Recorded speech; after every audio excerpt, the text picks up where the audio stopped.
He saved the alien princess from death, and the queen declared, "You belong to our royal house now."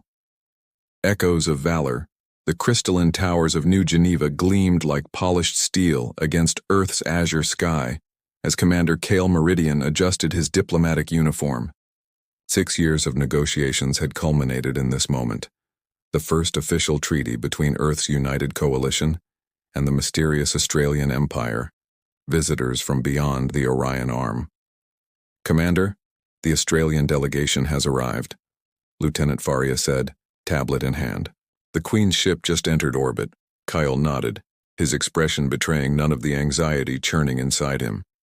"And their security protocols?" "Extensive. Their royal guard insists on scanning the entire compound again."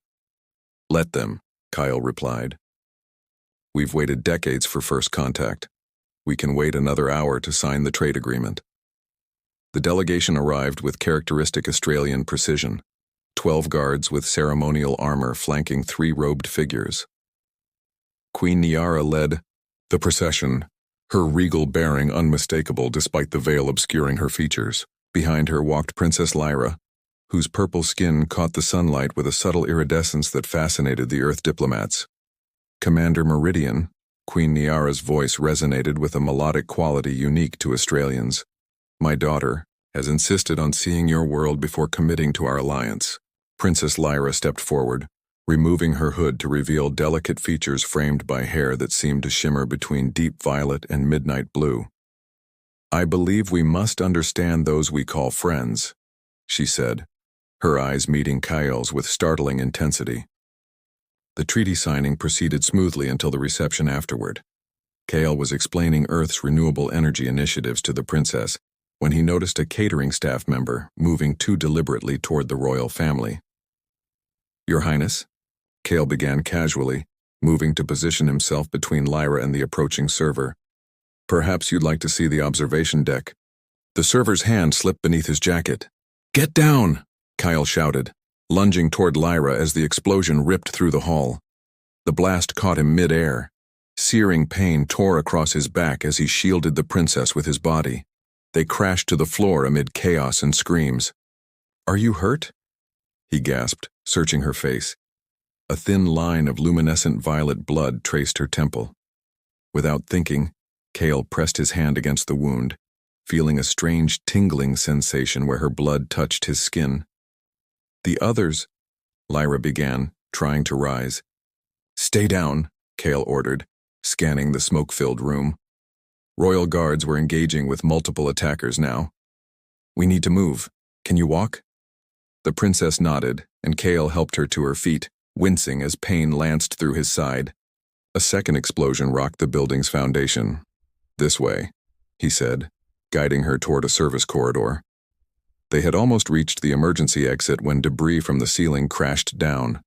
Kyle shoved Lyra forward, the falling metal striking him instead. He crumpled to his knees, blood seeping through his uniform. "Commander!" Lyra knelt beside him, her hands pressing against his wound. "Keep going," he insisted through gritted teeth. "Your mother is well protected," Lyra interrupted. "You saved my life. I won't leave you." As his vision blurred, Kale felt something warm flowing into him where Lyra's hands touched his wounds, her blood mingling with his. The last thing he remembered was the strange glow spreading beneath his skin and Lyra's voice, calling for help, her purple fingers intertwined with his. Bonds of stardust. Kale awoke to unfamiliar sensations. Weightlessness, a subtle humming beneath him, and an ethereal glow emanating from beneath his skin. He tried to sit up, only to be gently restrained by a medical apparatus hovering above him. "The patient awakens," came a melodic voice. A willowy Australian healer approached, her purple skin several shades lighter than the princess's. "You are aboard the royal vessel Celestial Harmony, Commander Meridian. I am healer Vereen." "The princess?" Kyle asked, his throat dry. "Safe, thanks to you." The healer gestured to Kale's chest where delicate patterns of light pulsed beneath his skin. "Though your intervention has created complexities." Before he could question further, the chamber doors slid open to reveal Queen Niara herself, accompanied by Princess Lyra. The princess's eyes widened upon seeing him conscious, a mixture of relief and something unreadable crossing her features. "Leave us," the queen commanded, and the healers bowed before departing. Queen Niara approached his bedside, studying him with ancient eyes. "Commander Meridian, do you understand what has transpired between you and my daughter?" Kale glanced at Lyra, who looked uncharacteristically uncertain. "I'm afraid not, Your Majesty. When you saved her, her royal blood entered your veins. Among our kind, such a mingling is sacred, irreversible." The queen's voice grew solemn. "The luminescence you now carry is part of our life essence. It binds you to our house." Lyra stepped forward. "I never intended—" "Intentions matter little in the face of cosmic law," her mother interrupted. "The human saved your life and now carries our mark. By ancient decree, he belongs to our royal house now." Kale struggled to process the implications. "I'm honored, Your Majesty, but I have duties to Earth, which have been temporarily suspended," the queen stated matter-of-factly. "Your superiors have been informed that you will remain with us until this matter is settled." After the queen departed, an uncomfortable silence fell between Kale and Lyra. "I'm sorry," Lyra finally said, approaching his bedside. "This was never supposed to happen. You have nothing to apologize for," Kale replied, studying the way the light beneath his skin pulsed stronger as she drew near. "Though I admit, belonging to a royal alien house wasn't covered in diplomatic training." A smile tugged at Lyra's lips, the first he'd seen. "Most who bear our mark are born with it. The few outsiders who've received it have all been chosen deliberately." "And what happens now?" Kale asked. "You heal. Then you learn our ways." Her fingers hovered near his, almost touching where the light glowed brightest. "The bond, it will grow stronger. You may begin to sense my emotions as I've started to sense yours." "That could be diplomatically inconvenient," Kyle noted wryly. "It's more than diplomatic inconvenience I'm concerned about," Lyra admitted, finally allowing her fingers to brush against his. The contact sent a current of warmth through them both, causing the light patterns to swirl and brighten. Lyra pulled back, clearly startled. Days passed as Kale regained his strength. Lyra visited daily, teaching him Australian customs and language. With each visit, their connection deepened. She showed him the ship's observation deck where the vastness of space stretched before them. "My father wasn't Australian," Lyra confessed one evening as they watched a distant nebula. "Mother scandalized the court by choosing him, a diplomat from Centauri Prime." "Is that why this treaty matters so much to you?" Kale asked. Lyra turned to him, the starlight reflecting in her eyes. "It's why you matter." The moment hung between them, charged with possibility. Kale found himself drawn to her, the light within him pulsing in rhythm with his heartbeat. When his hand found hers, their fingers interlaced naturally, purple against tan. "This bond," he whispered, "is it always this? Intense?" Instead of answering, Lyra leaned forward, pressing her forehead to his in an Australian gesture of intimacy. The connection between them flared, emotions flowing freely, fear, hope, and something deeper taking root. "No," she finally answered, her voice barely audible. "It's not. This is something else entirely." As their lips met, the luminescence beneath, their skin brightened, casting them in a private constellation of their own making. For that moment, neither Earth nor Australis mattered, only the unexpected covenant written in starlight between them. Celestial Harmony. The Royal Equinox Festival transformed the Australian flagship into a breathtaking spectacle of light and music. Crystalline structures throughout the vessel amplified the bioluminescent displays as dignitaries from 12 star systems mingled beneath floating lanterns. For Kale, now adorned in formal Australian attire with his chest markings proudly displayed, the event was both magnificent and nerve-wracking. "You look like you're preparing for battle rather than celebration," Lyra teased, approaching in her ceremonial regalia, a flowing gown that seemed to capture starlight itself, her purple skin enhanced with traditional markings that matched the patterns now permanent on Kale's skin. In diplomatic circles, They're often the same thing, he replied, his breath catching at the sight of her. Their bond hummed between them, stronger than ever after weeks of shared training and stolen moments. Lyra took his arm, guiding him through the gathering. Mother has arranged for you to sit with the royal family tonight. It's unprecedented, as is everything about our situation, Kale noted. Not everyone seems pleased by my new status. His eyes drifted to Lord Thelox, the Queen's chief advisor, whose cold gaze followed them across the chamber. The ancient Australian had made his disapproval evident from the moment Kale had been officially presented to the court. Thelox fears change, Lyra whispered. He opposed my father's union with Mother as well. The festival procession began, with Queen Niara leading the ceremonial path through the great hall. As Kale and Lyra took their positions, Kale felt a sudden, sharp dissonance in their connection, a warning. Something's wrong, he murmured to Lyra, scanning the crowd. Her eyes widened. You're sensing it too? That's not possible so soon. Before she could finish, Kale spotted the subtle movement among the servants, the same deliberate motion he'd recognized at the treaty signing. Your Majesty, he called out, breaking protocol to move toward the Queen.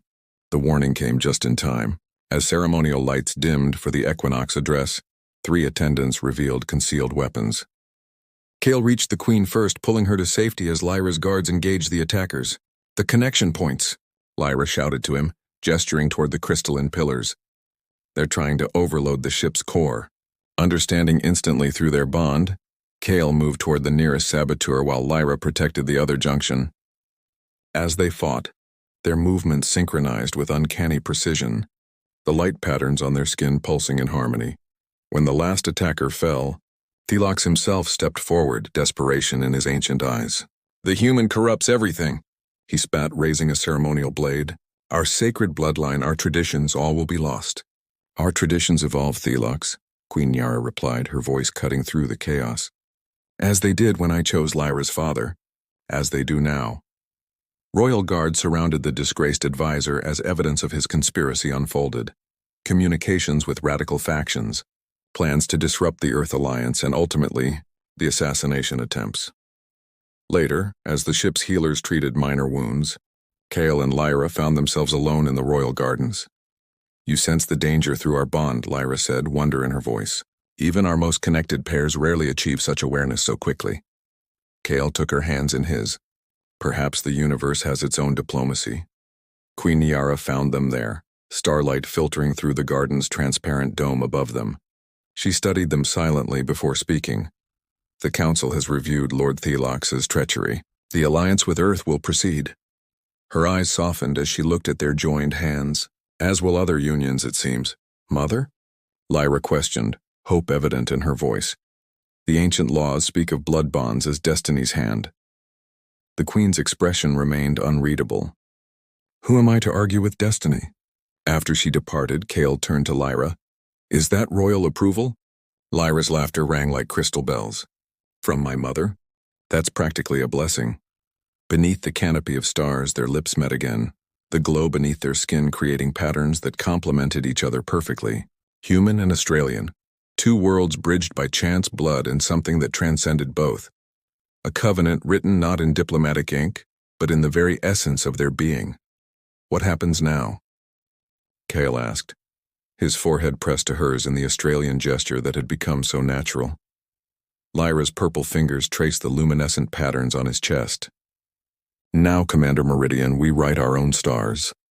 As they stood embraced beneath the vast expanse of space, the light within them pulsed as one, Earth and Australis no longer separate worlds, but the beginning of something entirely new. Dance of Shadows, the Royal Equinox Festival, transformed the flagship into a breathtaking spectacle of light and music. Crystalline structures throughout the vessel amplified the bioluminescent displays as dignitaries from 12 star systems mingled beneath floating lanterns. For Kale, now adorned in formal Australian attire with his chest markings proudly displayed, the celebration was both magnificent and perilous. We need to get these data crystals to Mother tonight, Lyra murmured, slipping a small container into Kale's hand. They had spent the past week gathering evidence of Thelox's treachery, documenting his communications with anti-human factions and unauthorized weapons transfers. After the ceremonial dance, Kale agreed. Too many eyes on us until then. As if summoned by their conversation, Prince Davor approached, his tall frame imposing even among Australians. His skin bore the distinctive markings of meridian royalty, geometric patterns that complemented but differed from Lyra's flowing ones. Princess, he bowed formally, then turned to Kale with a slightly colder demeanor. Commander, I understand congratulations are in order for your unusual induction into the royal house. Kale sensed Lyra's discomfort through their bond. The circumstances were unexpected, he replied diplomatically. Indeed. Davor's gaze lingered on the connection points where their light patterns matched. Most unexpected. I look forward to discussing these developments with Queen Niara. Our marriage arrangements may require reconsideration. After Davor departed, Lyra released a breath she'd been holding. He's suspicious. Of us or of something more? Kale wondered aloud. The Meridian cluster would benefit substantially from the trade routes the Earth Treaty opens. Lyra's eyes widened. You think Davor could be involved with Thelox? I think we should trust no one until we've spoken with your mother, Kale replied, tucking the data crystals securely into his ceremonial sash. The ceremonial dance began with a procession of light. Australians activated their bioluminescence in synchronized patterns, creating waves of brilliance that flowed through the great hall. Kyle and Lyra joined, their unique bond allowing them to move in perfect harmony despite Kale's limited practice. As they danced, palm to palm, the light between them pulsed with increasing intensity, drawing admiring murmurs from the crowd. For a moment, the conspiracy faded away, leaving only the connection between them, human and Australian, yet somehow perfectly matched. I wish it could always be like this, Lyra whispered, her purple fingers sliding between his as they circled each other. Why can't it? Kale asked, drawing her closer than protocol strictly allowed. The music swelled as their foreheads touched in the intimate gesture they'd made their own. Through their bond, Kale felt her conflict, duty to her people warring with the undeniable pull between them. Because I am still a princess, she replied, her voice tinged with sadness, and princesses serve their people before themselves. Their intimate moment was shattered by a sudden dissonance in the music. The crystalline amplifiers throughout the hall shifted from harmonious tones to painful frequencies. Kale felt the warning through their bond before Lyra could speak. It's happening, he said urgently, scanning the crowd. Where's Thelox? The lights dimmed unexpectedly, plunging the hall into momentary darkness before emergency systems engaged. In that instant, chaos erupted. Masked figures moved through the crowd with military precision. The Queen, Lyra gasped, spotting her mother surrounded by attackers near the royal dais. They moved as one, their bond giving them unprecedented coordination.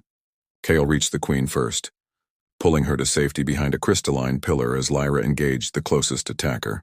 Years of combat training served Kale well as he fought alongside the royal guards, but it was the connection with Lyra that proved their greatest advantage, each sensing the other's movements, working in perfect synchronicity. When Thelox himself appeared, a ceremonial blade in hand, Kale felt Lyra's shock through their bond. The human corrupts everything, the advisor spat, his ancient eyes wild with hatred. Our sacred bloodline, our traditions, all will be lost. As you corrupted our peace with Earth? Kale challenged, drawing Thelox's attention to him. We have the evidence of your treachery. Thelox lunged with surprising speed for one so ancient. Kale dodged, but not quickly enough to avoid the blade entirely. It sliced across his arm, drawing blood that glowed with the same luminescence as Lyra's. The sight seemed to enrage Thelox further. Abomination, he hissed. You carry our sacred light, yet you are nothing but a primitive creature. He carries my blood, Lyra declared, stepping between them, her own ceremonial weapon drawn, and with it my protection. The battle that followed was brief but fierce. Thelox fought with the desperation of one who knew defeat meant disgrace, while Lyra moved with the grace of generations of royal combat training. When the advisor lay disarmed and restrained, Lyra turned to find Kale swaying on his feet, blood seeping through his ceremonial attire. Kyle! She caught him as he stumbled, feeling their bond flicker with his pain. I'm fine, he assured her, though the dimming light beneath his skin suggested otherwise. The Queen is safe thanks to you both, came Queen Niara's voice as she approached, surrounded by royal guards. Her eyes fell to the data crystals that had fallen from Kale's sash during the fight. "And I believe you have something to show me." Later, as the healers treated Kale's wounds, Lyra remained by his side, her fingers intertwined with his. Through their connection, he felt her relief, her gratitude, and beneath it all, a deep current of something neither had yet named aloud. "Prince Devor was asking for you," Kale said quietly, the words painful to speak. Lyra's gaze remained steady on his. "Let him ask. Lyra, my duty is to my people," she interrupted, squeezing his hand. "But also to this." She placed their joined hands over the light that pulsed between them. "Whatever this becomes." As Kale drifted into healing sleep, he clung to those words even as doubt clouded his dreams. For a princess and a diplomat, both knew that personal desires often yielded to greater necessities, no matter how brightly their shared light might burn. Celestial Harmony. The Great Council Chamber of the Celestial Harmony had never hosted a session quite like this one. Representatives from every major house of the Australian Empire occupied the tiered seating, their bioluminescent markings creating a living tapestry of light. Earth diplomats sat in a special gallery, faces tense as they observed the proceedings that would determine the future of their alliance. Kale stood beside Lyra before the council, his ceremonial attire matching hers in design if not in color. 3 days had passed since Thelox's attempted coup, and though his wounds had healed, Kale felt the weight of uncertainty hanging over them both. "The council recognizes Princess Lyra Vex and Commander Kale Meridian," Queen Nyara announced, her voice carrying through the chamber. "They come before us with evidence of treason and to address the matter of their unprecedented bond." Murmurs rippled through the assembled dignitaries as Lyra stepped forward. "Honored council," she began, her voice steady.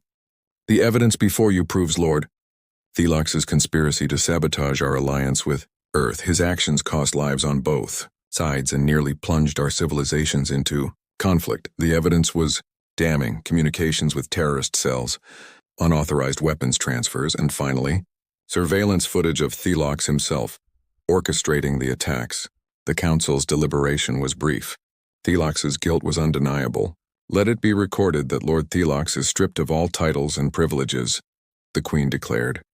"He shall be exiled to the outer colonies for the remainder of his natural life." As guards led the disgraced advisor away, Prince Davor rose from his seat among the Meridian delegation.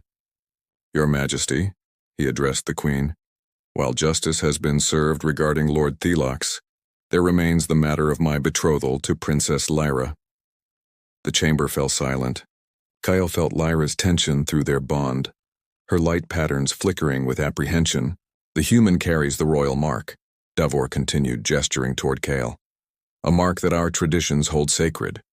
Yet Princess Lyra remains promised to the Meridian cluster, a promise made to secure peace between our systems." Queen Nyara regarded the prince thoughtfully. "What would you propose, Prince Devor?" "Tradition dictates that one who bears the royal mark becomes part of the house," Devor replied. "It does not, however, supersede formal diplomatic arrangements. I propose the humans serve as an ambassador to Earth, bearing your mark but remaining separate from matters of royal succession." Kale felt a sharp pang through the bond, Lyra's distress at Davor's suggestion. Still, he kept his expression neutral. As a diplomat, he understood political necessity all too well. "The prince speaks logically," Kale acknowledged, surprising many in the chamber. "My duty has always been to serve as a bridge between our worlds." "If that is the council's wisdom—" "No." Lyra's voice cut through the chamber like a blade of light. She stepped forward, her purple skin luminous with emotion. "Honored council, esteemed mother," she addressed the assembly. "I stand before you not only as your princess but as an Australian whose life was saved by this human. Our blood mingled not through ritual or ceremony, but through sacrifice." She moved to stand beside Kyle, taking his hand openly before the council. Their light patterns synchronized immediately, creating a display that drew gasps from the assembly. "Look," she commanded. "See how our patterns match, how our light responds. The ancient texts speak of such bonds as rare even among our own kind, signs of a cosmic alignment that transcends political arrangements." Queen Nyara leaned forward, studying the synchronization with evident fascination. "The covenant of shared light," she murmured almost to herself. Prince Devor's expression hardened, Your Majesty, with respect, ancient superstitions cannot override diplomatic necessities. The alliance between our systems can be secured through trade agreements and military cooperation, Lyra interrupted. Not through a marriage without light harmony. The Queen rose, silencing the chamber with a gesture. I have observed the bond between my daughter and Commander Meridian. It is unprecedented, a human carrying our light with such resonance. She descended from her throne, approaching Kyle and Lyra. With deliberate movements, she placed her hands over their joined ones. When I chose Lyra's father, many on this council opposed me, she reminded them. They feared change, feared dilution of our sacred bloodlines. Yet that union brought strength to our house, new perspectives, new resilience. She turned to address the council directly. The alliance with Earth stands as our future. Commander Meridian has proven his loyalty and worth, not just to my daughter, but to all Australis. The blood bond between them is recognized as a covenant of shared light. Murmurs of astonishment spread through the chamber. Even Lyra seemed surprised by her mother's declaration. The betrothal to Prince Davor is hereby dissolved, the Queen continued. The Meridian cluster will instead receive preferential status in the new trade routes established through our Earth Alliance, a more valuable arrangement for both our peoples. After a tense moment, Prince Davor bowed stiffly. As your Majesty decrees. Later, as the council chambers emptied, Kale and Lyra found themselves alone in the observatory, the vast expanse of space stretching before them. Their bond hummed with a new harmony, free from the shadows that had hung over them. Your mother surprised me, Kale admitted, drawing Lyra into his arms. I was prepared to step aside if necessary. I know, she replied, her purple fingers tracing the glowing patterns on his face. I felt your resignation, your willingness to sacrifice your own happiness for political stability.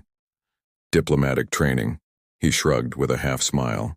Well, I've had royal training, Lyra countered, which includes recognizing when tradition serves the greater good and when it merely preserves the status quo. She pressed her forehead to his in their intimate gesture, their light patterns flaring brilliantly between them. The covenant of shared light isn't just an ancient legend, she whispered. It's rare enough that most believe it mythical, a perfect resonance between two beings regardless of their origin. And that's what we have? Kale asked, his hand sliding around her waist. See for yourself, Lyra replied. As their lips met, the luminescence beneath their skin created patterns that complemented each other perfectly, casting them in a private constellation of their own making. Human and Australian, two worlds bridged by chance, blood, and something that transcended both. A covenant written not in diplomatic ink, but in the very essence of their being.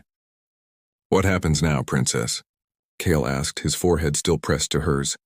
Lyra's purple fingers intertwined with his tan ones, their different worlds made whole in that simple connection. Now, Commander Meridian, she whispered, we write our own stars. Around them, the observatory's crystal amplifiers responded to their synchronized light, creating a celestial display that spread throughout the ship. A new constellation born from an unexpected harmony between worlds, promising a future neither could have imagined alone. As Earth and Australis formed their historic alliance in the chambers below, Kale and Lyra sealed their own covenant among the stars, two different worlds finding unexpected harmony in each other's light.